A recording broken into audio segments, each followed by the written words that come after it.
ये आज हम लोग इलेक्ट्रिक डाइपोल यूनिफॉर्म फील्ड में है, तो उस पर पहले टॉर्क फाइंड किया, फोर्स फाइंड किया, फिर इसके इक्विलिब्रियम को कंसीडर किए। आज हम लोग इलेक्ट्रिक डाइपोल का पोटेंशियल एनर्जी फाइंड करेंगे यूनिफॉर्म इलेक्ट्रिक फील्ड में, यदि लाइक करता हो डाइपोल। तो यदि कोई डाइपोल यूनिफॉर्म इलेक्ट्रिक फील्ड में है तो उस डाइपोल सिस्टम में एक पोटेंशियल एनर्जी डेवलप होगा, उसका एक्सप्रेशन डिराइव करें। तो टॉपिक है potential energy of dipole placed in uniform field. सब काम जनरली हम लोग को यूनिफॉर्म इलेक्ट्रिक फील्ड में रख के फाइंड करना है। फोर्स भी देखा था यूनिफॉर्म फील्ड में, टॉर्क भी यूनिफॉर्म फील्ड में फाइंड किया। वैसे तो फोर्स एक नॉन यूनिफॉर्म फील्ड में भी फाइंड किए। जो एक्सप्रेशन यदि कोई डाइपोल नॉन यूनिफॉर्म फील्ड में हो तो उस पर का फोर्स का एक्सप्रेशन आया था P into D by D x, यदि वो फील्ड एक्स डायरेक्शन में वैरी कर रहा हो तो। टॉर्क लेकिन फाइंड किया हम लोग यूनिफॉर्म इलेक्ट्रिक फील्ड में रख के। अब ये पोटेंशियल एनर्जी फाइंड करने जा रहे हैं, वो भी यूनिफॉर्म इलेक्ट्रिक फील्ड में डाइपोल को रख के। तो सबसे पहले एक बात देखो, ये यूनिफॉर्म इलेक्ट्रिक फील्ड है और इस यूनिफॉर्म फील्ड में आपका डाइपोल किसी ओरिएंटेशन में है। मान लो इस ओरिएंटेशन में डाइपोल है, इस यूनिफॉर्म फील्ड से थीटा एंगल पर है डाइपोल। ये निगेटिव चार्ज ऑफ डाइपोल, ये positive charge of dipole, that is dipole moment vector max angle theta with electric external field. तो इसका एनर्जी फाइंड करना। यदि कोई मल्टीपल चार्ज सिस्टम है फील्ड में रखा हुआ तो उस मल्टीपल चार्ज सिस्टम का एनर्जी कैसे फाइंड करते हैं? उसमें सभी चार्जेस का अपना अपना पोटेंशियल एनर्जी फाइंड करके उसको अलजेब्रिकली ऐड कर देना। Energy of potential energy of system of charge particles, उसमें सभी चार्जेस का अपना अपना एनर्जी फाइंड करके उसको ऐड करना अलजेब्रिकली। तो इसमें दो चार्ज पार्टिकल है, इस दोनों चार्ज पार्टिकल का पोटेंशियल एनर्जी फाइंड करके ऐड कर देंगे तो वो डाइपोल का एनर्जी कहलाएगा। और कोई एक चार्ज का इलेक्ट्रिक फील्ड में क्या एनर्जी होगा, तो उसके लिए आप ये एक्सप्रेशन यूज करोगे, U equal to Q into V। Potential energy of charge particle at a point, मान लो वो पॉइंट है P, is equal to charge into potential at that point. जिस पॉइंट पर किसी चार्ज का एनर्जी फाइंड करना है फील्ड के अंदर, उस पॉइंट का पोटेंशियल से उस चार्ज को मल्टीप्लाई करेंगे।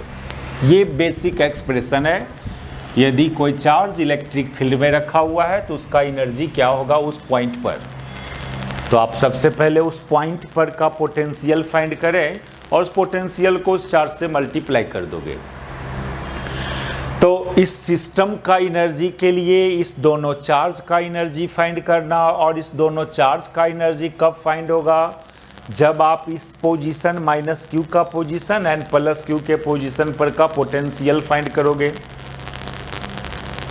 तो मेन काम हुआ इस दोनों पोजीशन पर माइनस क्यू और प्लस क्यू के पोजीशन पर पोटेंशियल क्या है। यदि वो निकल जाता है तो चार्ज से मल्टीप्लाई कर देंगे, उस दोनों का एनर्जी आ जाएगा। तो सबसे पहले हम लोग, यदि एक यूनिफॉर्म फील्ड हो तो उस रीजन में पोटेंशियल कैसे वैरी करेगा, किस पॉइंट पर क्या होगा पोटेंशियल, उसके लिए एक फंक्शन डिराइव करें, potential as a function of point. यहां पर बहुत सिंपल सिचुएशन है। Let our uniform electric field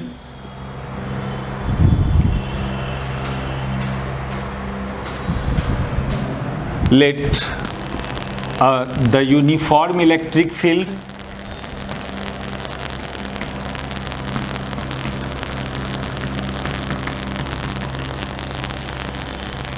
directed towards x axis.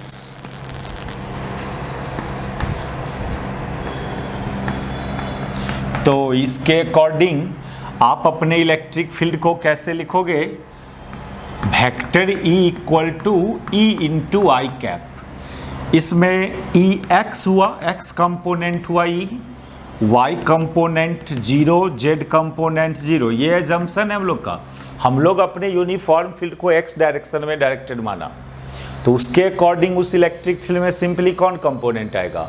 Simply x component exist करेगा, y और z कंपोनेंट 0। और एक रिलेशन था, relation between field and potential. वो रिलेशन क्या था? ये रिलेशन था dv equal to minus EX dx plus EY dy plus EZ dz। ये एक famous relation between field and potential. तो अभी जो सिचुएशन है इसके अकॉर्डिंग ओनली अपने पास x कंपोनेंट ऑफ फील्ड है, y और z कंपोनेंट 0 है, तो इसमें से EY एंड EZ 0 है, तो ये टर्म अभी 0 हो जाएगा, ये टर्म भी अभी 0 हो जाएगा।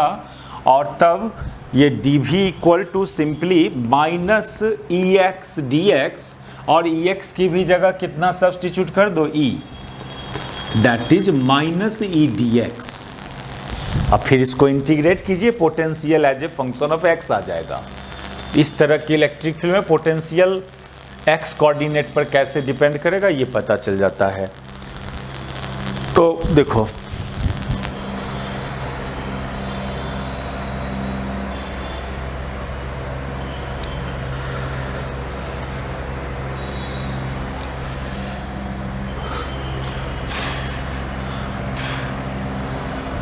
तो इसको इंटीग्रेट करें, इस dv को इंडिफिनिट इंटीग्रेशन ही कर लिया जाए। इंडिफिनिट इंटीग्रेशन, तो dv का इंटीग्रल v, ये माइनस E बाहर आ जाएगा क्योंकि यूनिफॉर्म है। सिंपली dx का इंटीग्रेशन x और एक इंटीग्रेशन कांस्टेंट। देखो ये जनरल एक्सप्रेशन आया। यदि electric field, uniform electric field x direction में एग्जिस्ट कर रहा है किसी रीजन में, तो उस रीजन का इलेक्ट्रिक पोटेंशियल x कोऑर्डिनेट का लीनियर फंक्शन में आया। लीनियरली वैरी कर रहा है इलेक्ट्रिक पोटेंशियल उस तरह का यूनिफॉर्म इलेक्ट्रिक फील्ड रीजन में। y कोऑर्डिनेट पर डिपेंड नहीं किया electric field, only x direction में वेरिएशन होगा इलेक्ट्रिक पोटेंशियल का। तो अब और लेकिन ये c इंटीग्रेशन कांस्टेंट ये अननोन है, c का वैल्यू क्या होगा? तो उसके लिए तो कोई पार्टिकुलर x पर का पोटेंशियल पता होना चाहिए, तब c का वैल्यू निकलेगा। लेकिन आप छोड़ दो, c के ही टर्म्स में छोड़ दो, क्या है c का वैल्यू वो फाइंड करना यहाँ पर ज़रूरी नहीं है। ऐसा यदि गिवन हो कि x बराबर इतना पर पोटेंशियल इतना वोल्ट है, यदि ये न्यूमेरिकल्स में गिवन होगा तो c का भी वैल्यू निकल जाएगा। अभी इससे मतलब नहीं है c का वैल्यू क्या होगा, बस मतलब ये था कि uniform electric field x direction में एग्जिस्ट करे तो उस रीजन का इलेक्ट्रिक पोटेंशियल x कोऑर्डिनेट पर कैसे डिपेंड करेगा, वो एक्सप्रेशन से ओनली मतलब था। अब देखो, तो अब यहाँ पर इस दोनों चार्ज के पोजीशन पर का पोटेंशियल चाहिए। एक काम करें इसके लिए, इस चार्ज के पोजीशन को आप ओरिजिन मान लो कोऑर्डिनेट सिस्टम का, और इलेक्ट्रिक फील्ड जिस डायरेक्शन में है इसको आप एक्स एक्सिस एज्यूम कर लो। In the direction of electric field we assume positive x axis and position of negative charge as origin. एक एजम्पशन यहाँ पर, let at the position of minus q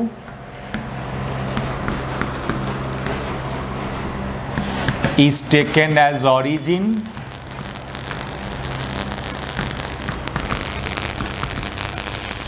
and direction of electric field and direction of electric field as x-axis, as positive x-axis। तो इस minus Q का coordinate तो already तब कितना हो जाएगा 0 0 0।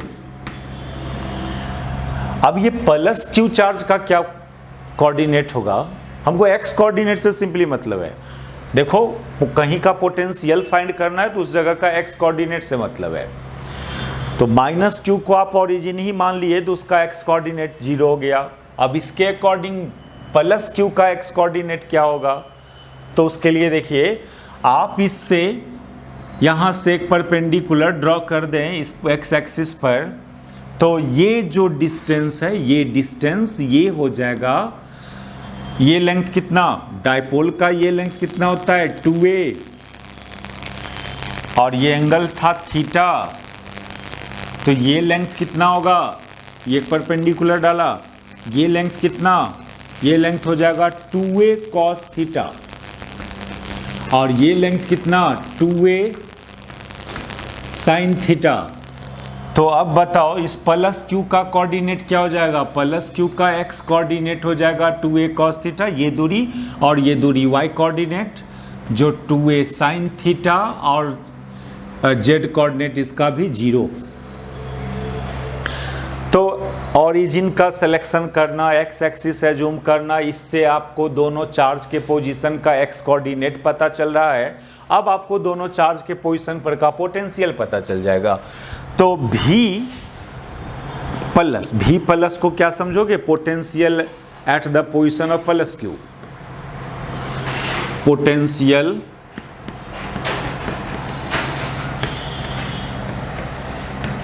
Eight the position of plus Q charge. ये कितना, जनरल एक्सप्रेशन ये है, प्लस क्यू का पोजीशन पर का भी चाहिए तो प्लस क्यू के पोजीशन का एक्स कोऑर्डिनेट सब्स्टिट्यूट करें यहाँ पर, ये हो जाएगा माइनस ई इंटू उसका एक्स कोऑर्डिनेट था 2a cos थीटा प्लस सी। सिमिलरली भी माइनस ये पोटेंशियल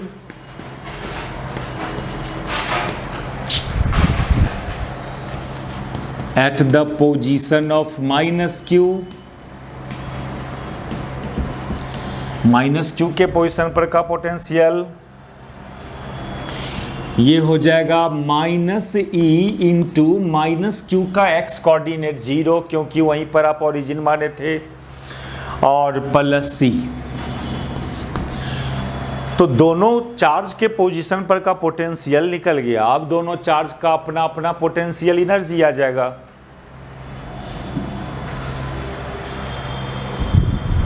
अब दोनों चार्ज का अपना अपना एनर्जी, पोटेंशियल एनर्जी, फिर दोनों एनर्जी को अलजेब्रिकली ऐड करेंगे, पूरे डायपोल का एनर्जी आएगा। तो 10 U dipole is equal to U plus potential energy of positive charge plus potential energy of negative charge। ये इसका meaning potential energy of plus Q, इसका meaning potential energy of minus Q, और plus Q का potential energy कितना, तो plus Q into भी plus, minus Q का potential energy कितना, माइनस क्यू इंटू भी माइनस। देखो एनर्जी में भी चार्ज को अपने साइन के साथ सब्स्टिट्यूट किया जाता है।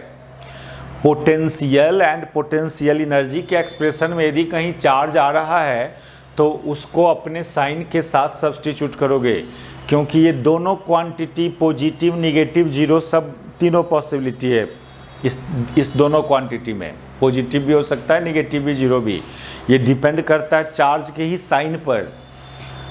तो ये हुआ, और इसको सॉल्व करें हम लोग।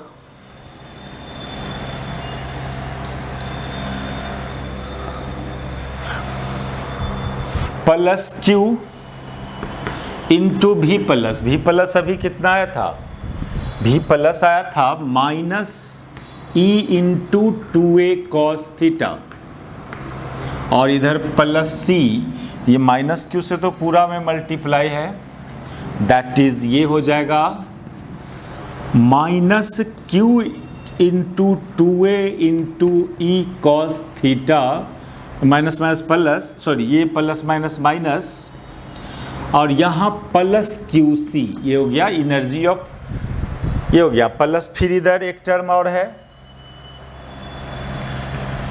ये माइनस क्यू इंटू भी माइनस, और भी माइनस का वैल्यू कितना था 0 प्लस सी, तो इसको भी इसमें ऐड करें तो ये हो जाएगा 0 माइनस क्यू सी। देखो ये टर्म हुआ energy of plus Q, and ये टर्म हुआ एनर्जी ऑफ माइनस क्यू, ये दोनों टर्म, फिर ये आया। अब यहाँ पर ये देखिए सब सॉल्व कीजिएगा तो ये कैंसिल, तो जो फाइनली डिराइव करके ये आ रहा है एक्सप्रेशन,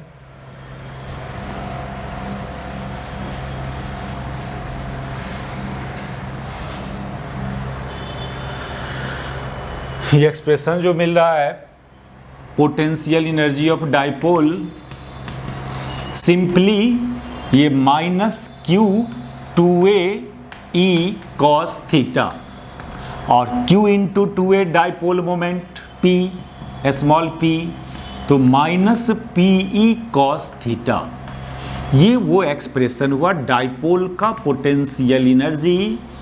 लेकिन एक बात इसमें और बोलना होगा, इस एक्सप्रेशन को आप ऐसे भी लिख सकते हो minus vector p dot vector E, dot product के टर्म्स में।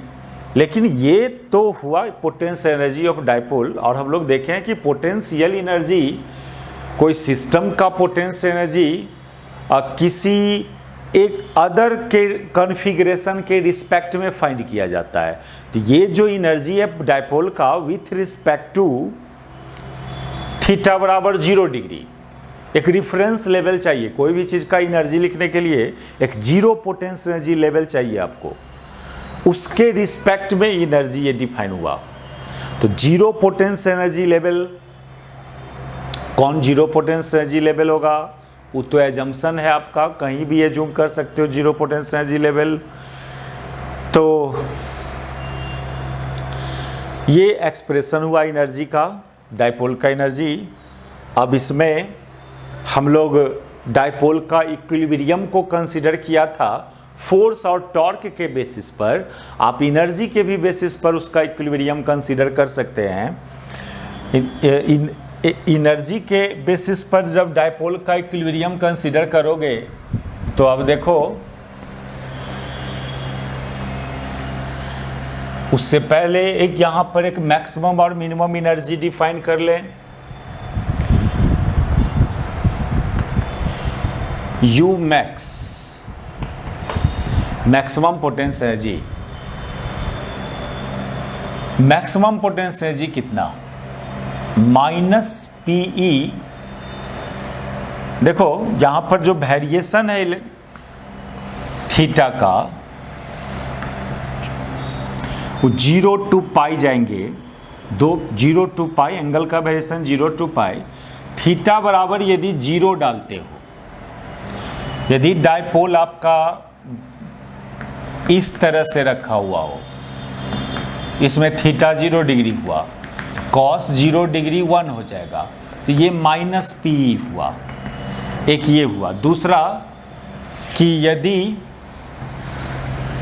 यदि डाइपोल का डाइपोल मोमेंट का डायरेक्शन इस तरह से है, ऐसे है डाइपोल मोमेंट, तो इस केस में थीटा हुआ पाई, तो इस केस में जो एनर्जी का एक्सप्रेशन आएगा minus P cos pi minus 1, तो वो माइनस ये माइनस प्लस पी, एक ये हुआ। और एक थीटा बराबर 90 डिग्री पर कंसीडर करें,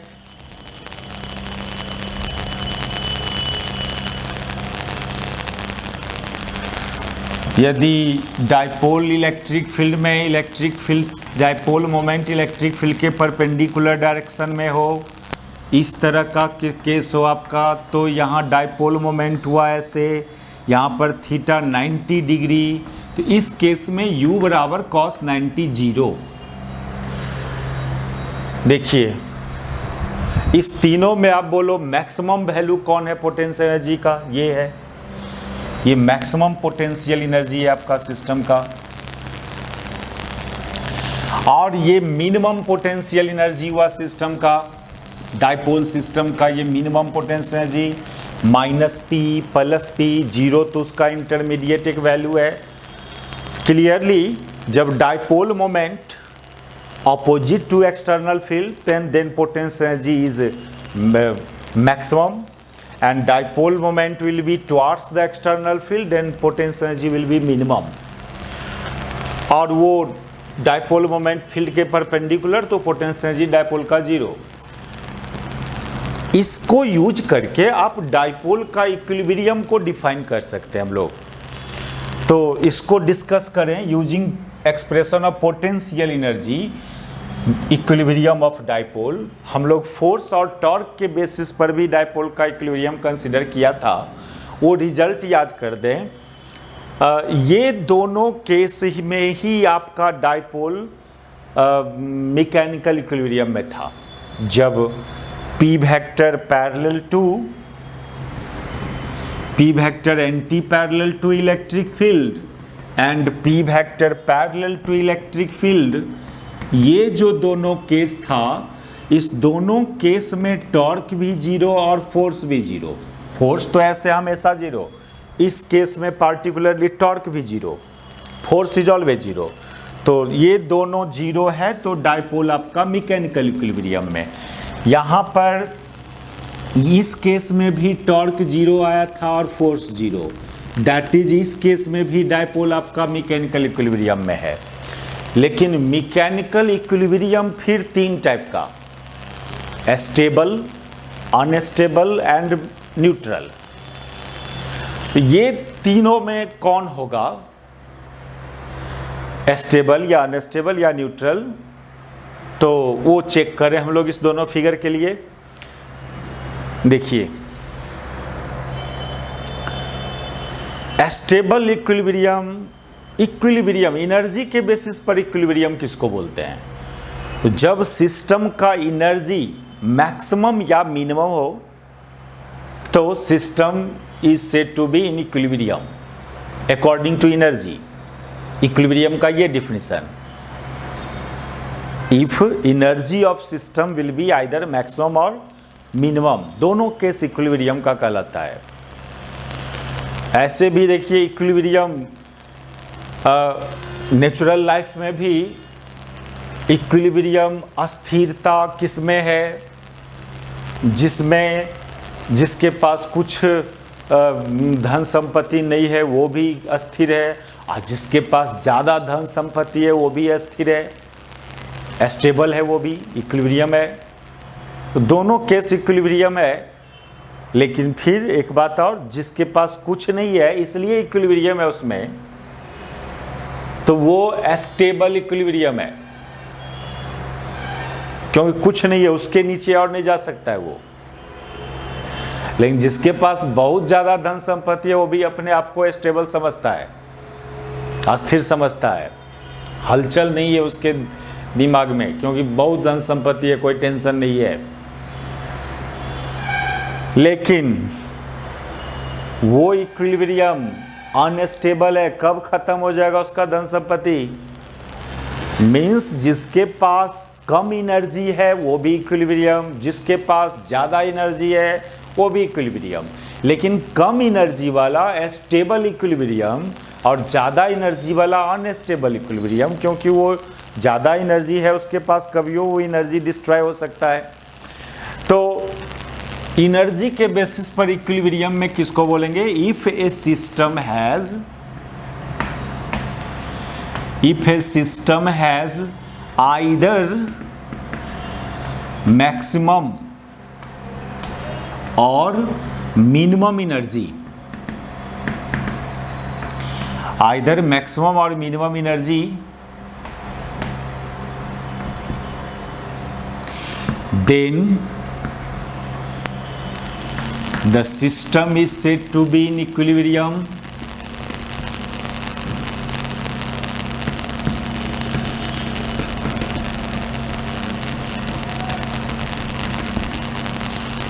system is said to be in equilibrium. Either u will maximum or minimum, तो system is set to be in equilibrium. और यही वो दो केस है जब एनर्जी मिनिमम और मैक्सिमम है, यही दो केस इक्विलिब्रियम का केस हुआ। अब इसमें स्टेबल हुआ कि अनस्टेबल हुआ उसको देखें, तो stable equilibrium energy minimum case जो होता है वो स्टेबल इक्विलिब्रियम, और एनर्जी मैक्सिमम केस वाला इक्विलिब्रियम जो होता है वो unstable. For a stable equilibrium,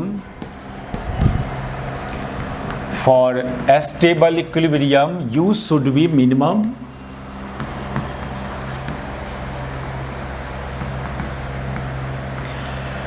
और u मिनिमम किस केस में हुआ है? P जब पैरेलल था एक्सटर्नल फील्ड का, तो ये मिनिमम एनर्जी केस था। और ये पहले भी फोर्स और टॉर्क के बेसिस पर भी देखे थे, ये केस स्टेबल मैकेनिकल इक्विलिब्रियम का केस था।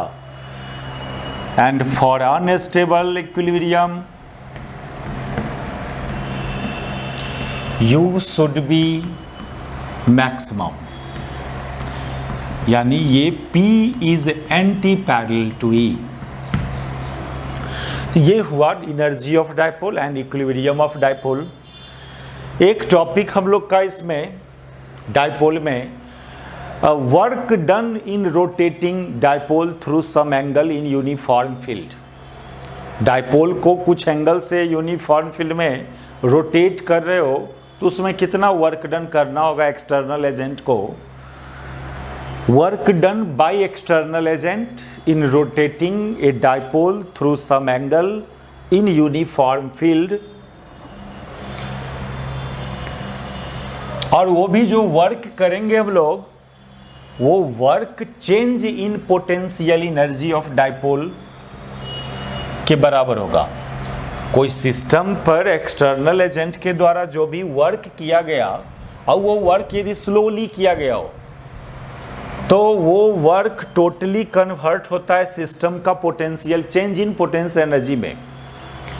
फास्टली रोटेट कर रहे हैं तो फिर कुछ काइनेटिक एनर्जी में भी कन्वर्ट होगा आपका वर्क डन।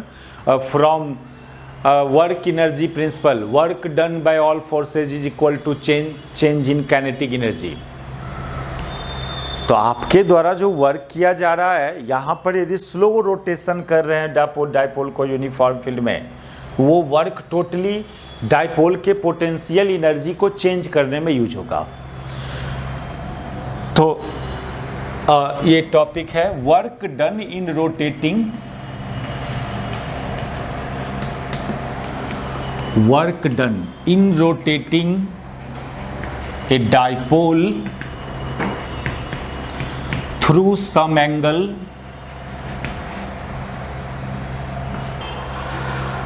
हाँ, यहाँ पर बोल रहे थे हम कि dipole initially, dipole moment external field के अलोंग था, और आप अपना एक्सटर्नल टॉर्क अप्लाई करके कोई एक्सटर्नल एजेंट इस पर एक टॉर्क अप्लाई किया इस सेंस में, और थीटा एंगल पर ले गया।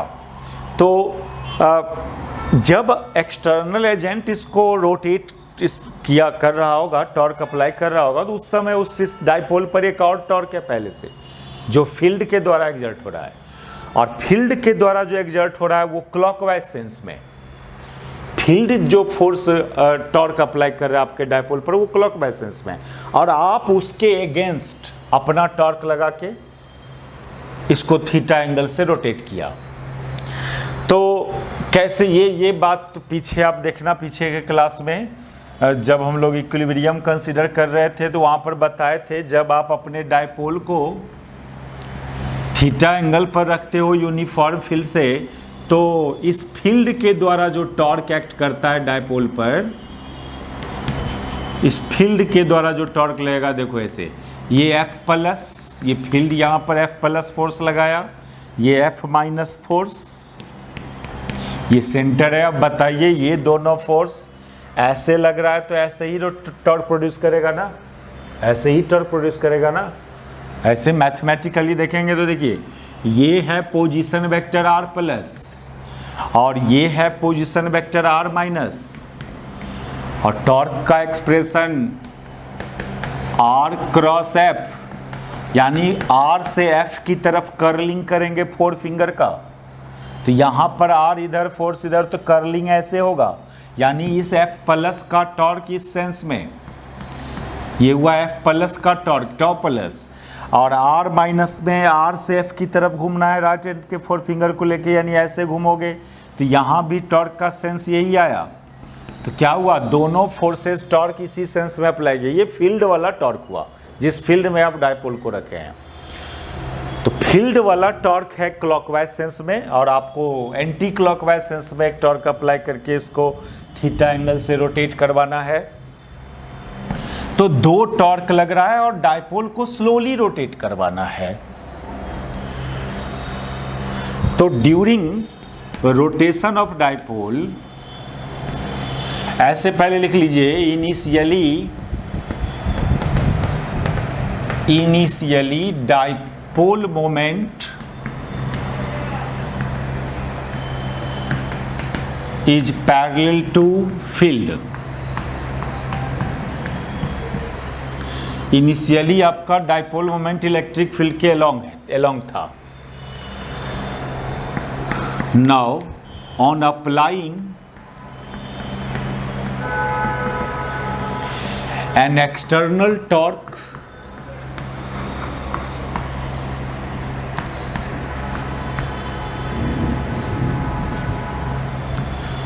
on dipole,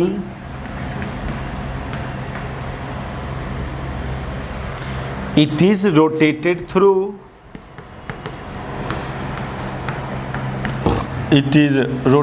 through some angle theta.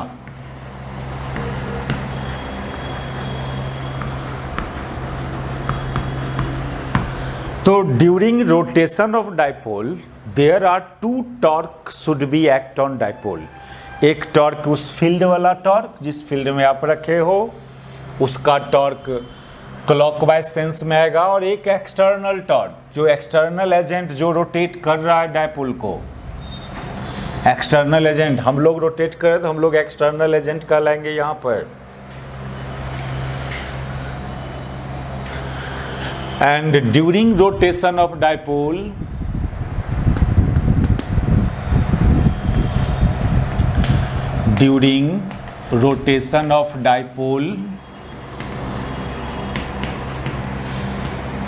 there are 2 torque should be act.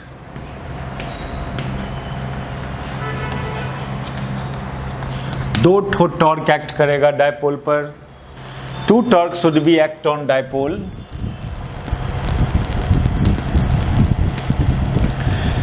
एक torque due to electric field,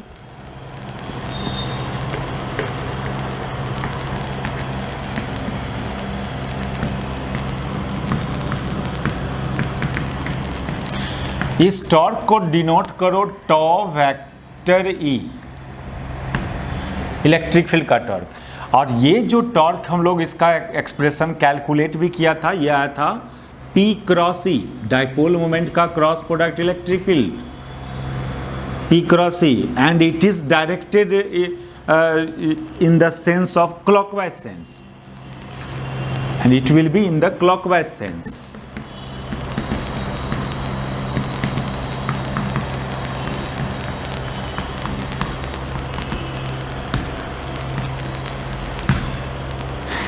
आपको अभी दिखाया ये R पर माइनस, ये F माइनस, तो R minus cross F minus का डायरेक्शन ऐसे आएगा।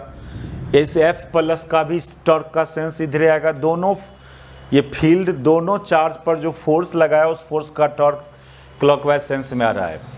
और दूसरा एक जो आपके द्वारा टॉर्क एग्जर्ट किया जा रहा है डायपोल पर, torque due to external agent, torque due to external agent. ये टॉर्क को आप डिनोट कर दो टॉ एक्सटर्नल, लेकिन रोटेशन स्लोली करवाया जाता है। देखो कहीं पर जनरली बहुत बार बुक सब में भी ये बात मेंशन नहीं रहता है स्लोली। हम लोग पोटेंशियल को भी जब डिफाइन कर रहे थे या पोटेंशियल एनर्जी को, तो एक चार्ज को आप इन्फिनिटी से या फील्ड के अंदर एक पॉइंट से दूसरे पॉइंट ले जाने वाला वर्क फाइंड करते थे, तो वो भी स्लोली मूवमेंट करवाना है, क्योंकि आपका जो टोटली जो वर्क डन है वो पोटेंशियल एनर्जी में पार्टिसिपेट होना चाहिए, काइनेटिक एनर्जी में नहीं। इसलिए स्लोली मूवमेंट करवाओगे तब ऐसा होगा कि total work done will converted into potential energy. और स्लोली जब रोटेट करेंगे तो फिर क्या रिजल्ट निकल के आता है स्लो रोटेशन में, and dipole is rotated slowly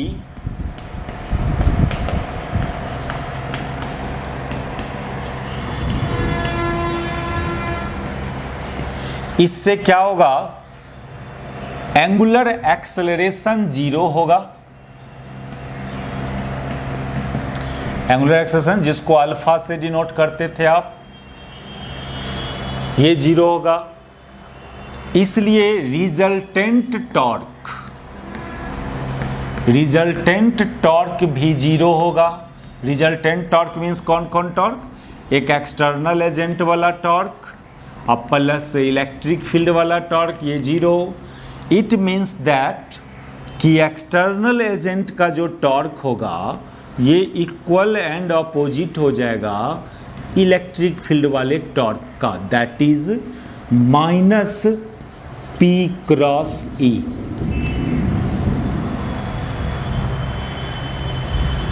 ठीक है, मैग्नीट्यूड की बात करें तो उतने ही हुआ, PE साइन थीटा।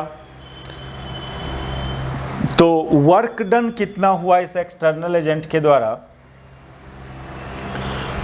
उस कैलकुलेशन को देखिए। देखो वर्क का जो एक्सप्रेशन था, फोर्स के टर्म्स में हम लोग वर्क को डिफाइन करते थे। ये जो जनरल एक्सप्रेशन होता था वर्क का, जो आप F.dr कर देते थे, इसको बोलते हम लोग ट्रांसलेशनल वर्क। इसका नाम ट्रांसलेशनल वर्क।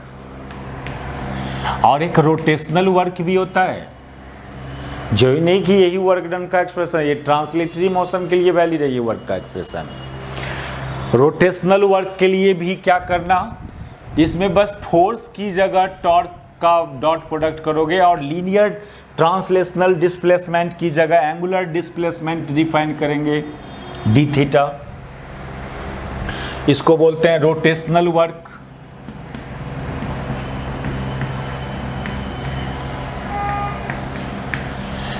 देखो डिस्प्लेसमेंट का जो काउज है उसका डॉट प्रोडक्ट करना है डिस्प्लेसमेंट से वर्क डन के लिए।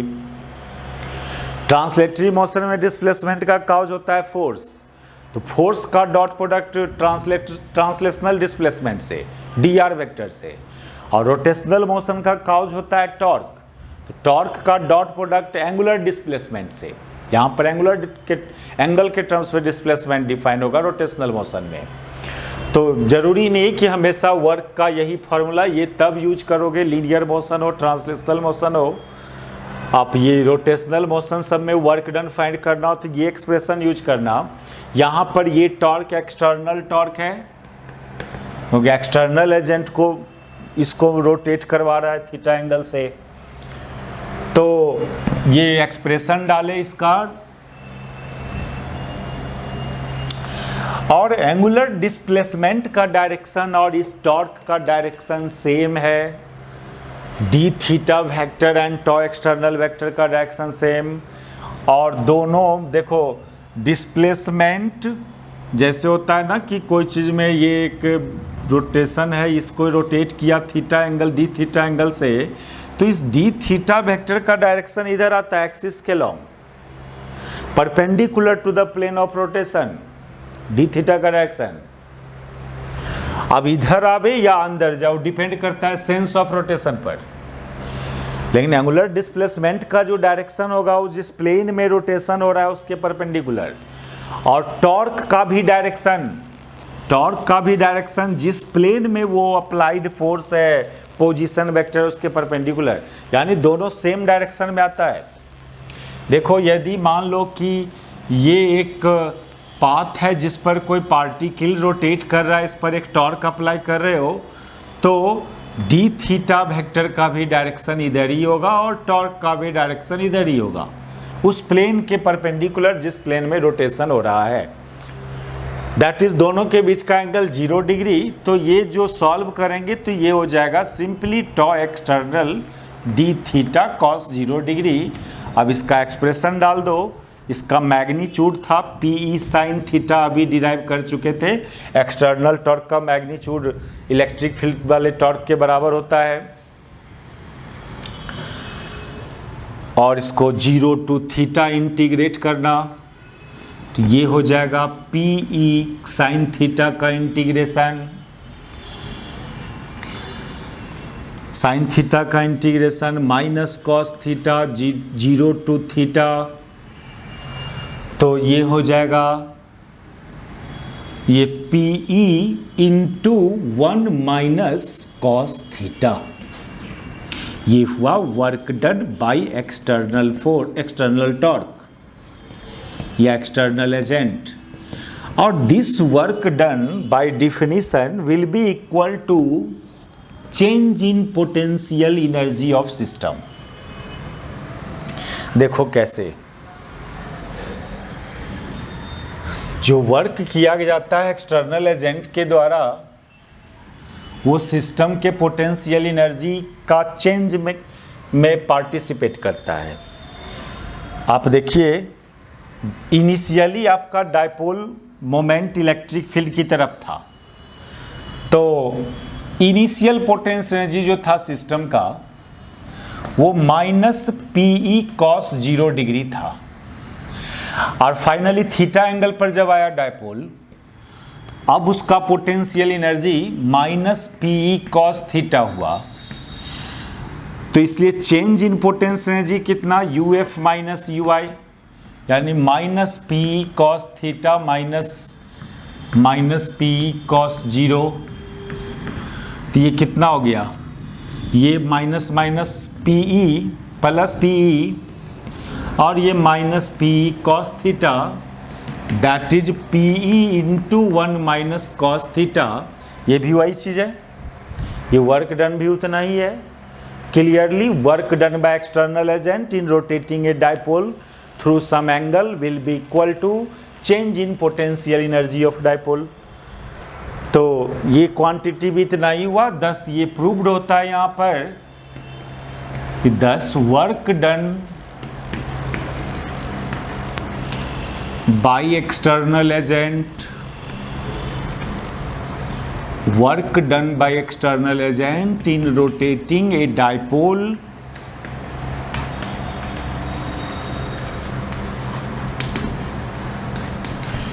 in uniform field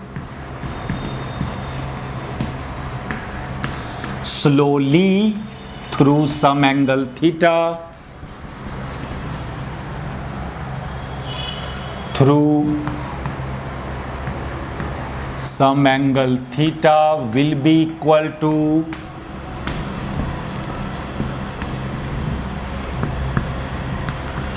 change in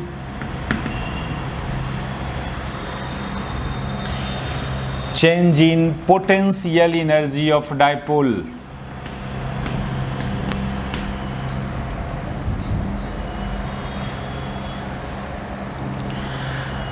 That is work done by external agent, any work done by external torque is equal to PE into 1 minus cos theta, and it is equal to U theta minus U theta 0, that is delta U। तो ये था concept of work done in rotating a dipole in uniform electric field. Dipole से related हम लोग सभी expression शब्द को derive कर लिए हैं। अब देखते हैं इसका न्यूमेरिकल सब, मिसलेनियस न्यूमेरिकल सब, इस पर जो क्वेश्चन सब क्रिएट होता है, इस क्वेश्चन सब को देखेंगे हम लोग नेक्स्ट क्लास में। Thank you.